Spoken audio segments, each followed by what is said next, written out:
ವಿಜಯನಗರ ಜಿಲ್ಲೆ ಹೊಸಪೇಟೆಯ ವಿಜಯನಗರ ಕಾಲೇಜು ಮೈದಾನದಲ್ಲಿ ಇದೇ ತಿಂಗಳು ಮೇ 20ರಂದು ರಾಜ್ಯ ಸರ್ಕಾರ 2 ವರ್ಷಗಳ ಸಾಧನಾ ಸಮಾವೇಶ ಏರ್ಪಡಿಸಲು ತೀರ್ಮಾನಿಸಲಾಗಿದೆ ಎಂದು ಬಳ್ಳಾರಿ ನಗರ ಶಾಸಕ ನಾರಾ ಭರತ್ ರೆಡ್ಡಿ ತಿಳಿಸಿದ್ದಾರೆ.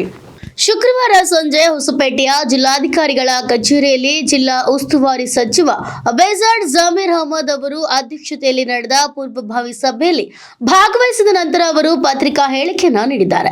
ಕರ್ನಾಟಕದ ಕಾಂಗ್ರೆಸ್ ನೇತೃತ್ವದ ರಾಜ್ಯ ಸರ್ಕಾರ ಮುಖ್ಯಮಂತ್ರಿ ಸಿದ್ದರಾಮಯ್ಯ, ಉಪಮುಖ್ಯಮಂತ್ರಿ ಡಿಕೆ ಶಿವಕುಮಾರ್ ಅವರ ಸಾರಥ್ಯದಲ್ಲಿ ಯಶಸ್ವಿಯಾಗಿ 2 ವರ್ಷ ಪೂರೈಸಿದ್ದು, ಸರ್ಕಾರದ ಸಾಧನೆಗಳ ಬಗ್ಗೆ ಜನರೊಂದಿಗೆ ಸಂವಾದ ಏರ್ಪಡಿಸುವ ನಿಟ್ಟಿನಲ್ಲಿ ಈ ಸಮಾವೇಶ ಏರ್ಪಡಿಸಲಾಗಿದೆ ಅಂತ ತಿಳಿಸಿದ್ದಾರೆ. ಸಭೆಯಲ್ಲಿ ಭಾಗವಹಿಸಿದ್ದ ಶಾಸಕ ನಾರಾ ಭರತ್ ರೆಡ್ಡಿ ಸಾಧನಾ ಸಮಾವೇಶ ಯಶಸ್ವಿಗೊಳಿಸಲು ಬೇಕಾಗುವ ಎಲ್ಲ ಸಹಕಾರವನ್ನ ನೀಡಲಾಗುವುದು ಅಂತ ತಿಳಿಸಿದರು.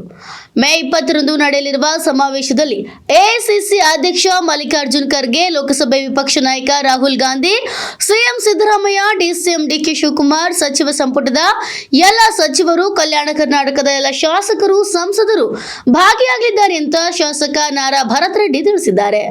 ಸಮಾವೇಶದಲ್ಲಿ ವಿವಿಧ ಜಿಲ್ಲೆಗಳಿಂದ ಅಂದಾಜು 2 ಲಕ್ಷ ಜನ ಭಾಗವಹಿಸುವ ನಿರೀಕ್ಷೆ ಇದೆ. ಸಭೆಯಲ್ಲಿ ಜಿಲ್ಲಾಧಿಕಾರಿ ದಿವಾಕರ್, ಶಾಸಕರಾದ ಜೆಎನ್ ಗಣೇಶ್, ಗವ್ಯಪ್ಪ, ಮಾಜಿ ಶಾಸಕ ಭೀಮಾ ನಾಯ್ಕ್ ಸೇರಿದಂತೆ ಹಲವರು ಭಾಗಿಯಾಗಿದ್ದರು.